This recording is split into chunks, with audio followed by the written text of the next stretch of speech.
Hi தங்க பிள்ளைகளா, அம்மா இன்றைக்கி காளான் குழம்பு வைக்க போகிறேன். சிப்பி காளான், மொட்டு காளான் இல்லை, இது சிப்பி காளான். 2 பாக்கெட் 60 ரூபா. அதுக்கு என்ன எடுத்துக்கேன் பாருங்கள். தேங்காய் ஒரு மூடி, ஒரு துண்டு இஞ்சி, ஒரு பூண்டில் ஒரு 2 பல் கம்மியாக போட்டிருக்கேன். இந்த பக்கம் வந்து வெங்காயம் தக்காளி மட்டும் வணக்கி வச்சுருக்கிறேன். ஒரு பெரிய தக்காளி, ஒரு 100 கிராம் வெங்காயம் போட்டு வணக்கி வச்சுருக்கிறேன். நல்லா மெரூன் கலரில் வணக்கியிருக்கிறேன். அப்போ தான் குழம்பு வந்து நல்லா டேஸ்ட்டாக இருக்கும். உங்களுக்கு காளான் குழம்பு நேற்று தாராபுரம் போனேன்னா அப்படியே வாங்கிட்டு வந்துடலான்னு போட்டு தாராபுரத்துலேருந்து வரும்போது வாங்கிட்டு வந்த ஜாமானை வாங்கிட்டு இட்லி சுட்டுக்கிட்டே இந்த வேலையும் செஞ்சிட்டோம்னா வேலை முடியும். அதுக்காக கொஞ்சம் எனக்கு அளவு தெரியும், அம்மா அப்படியே கொட்டுறான்னு நினைக்க வேண்டாம். ஒரு ஸ்பூன், அரை ஸ்பூன் வந்து கரம் மசாலா, சின்ன ஸ்பூன் பார்த்தா உங்களுக்கு அவ்வளோ அப்படி தான் தெரியும் இது அளவு. எனக்கு வந்து நெகாச்சிக்குவேன் வந்து அப்புறம் 2 ஸ்பூன் குழம்பு மசாலா, ஒரு ஸ்பூன் கொஞ்சம் கம்மியாக கரம் மசாலா போட்டுக்கலாம். கொஞ்சமாக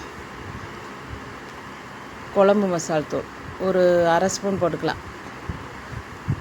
முதல்ல போட்டது சிக்கன் மசாலா, மறந்துட்டேன். முதல்ல போட்டது வந்து சிக்கன் மசாலா, அதுக்கப்புறம் வந்து குழம்புத்தூள் ஒரு ஸ்பூன். எல்லாத்தையும் போட்டு வெங்காயம் தேங்காய் அந்த மசாலா எல்லாத்தையும் அரைச்சிக்கிட்டேன். எனக்கு வேலை செஞ்சுட்டே வீடியோ எடுக்கிறேன்னா என்ன பேசுகிறேன்னே தெரியறதில்ல. கரெக்டாக சொல்லிட்டேன்.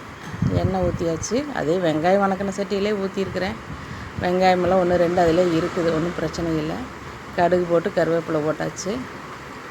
நம்ம அந்த காளான் வந்து நல்லா தண்ணி பிழிஞ்சு எடுத்து அந்த எண்ணெயிலே வணக்கலாம்.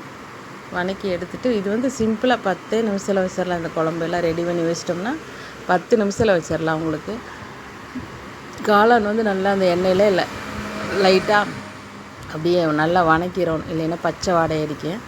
நல்லா வணக்கியாச்சு. வணக்கிற வரையில் அந்த மசாலா வந்து நல்லா கொஞ்சம் தண்ணி விட்டு மிக்சியெல்லாம் கழுவி நமக்கு என்ன குழம்பு அளவு தேவையோ, ரொம்ப கெட்டியாகவும் இருக்கக்கூடாது, ரொம்ப தண்ணியாகவும் இருக்கக்கூடாது. சாப்பாடுக்கு ஊற்றி சாப்பிட்றதுனால கொஞ்சம் ஓரளவுக்கு மீடியமாக வச்சுக்கலான்னு நான் நினச்சிட்ருக்கேன்.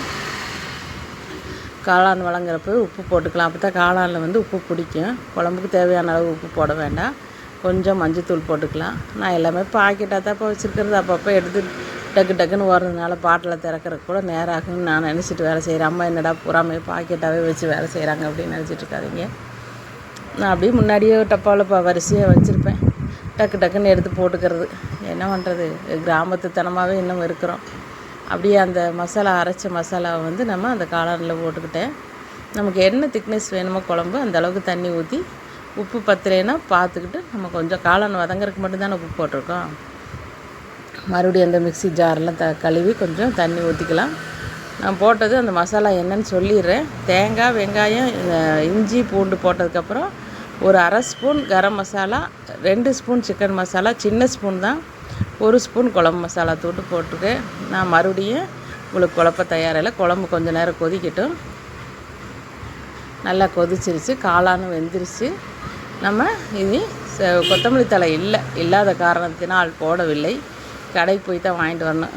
போயிட்டு வந்து கடைக்கு போயிட்டு வந்து கொத்தமல்லி தழை போட்டுக்கலாம். குழம்பு ரெடி ஆயிடுச்சு. உங்களுக்கு இது வந்து தோசை, இட்லி, சாப்பாடு எதுக்கு வேணாலும் நம்ம யூஸ் பண்ணிக்கலாம்.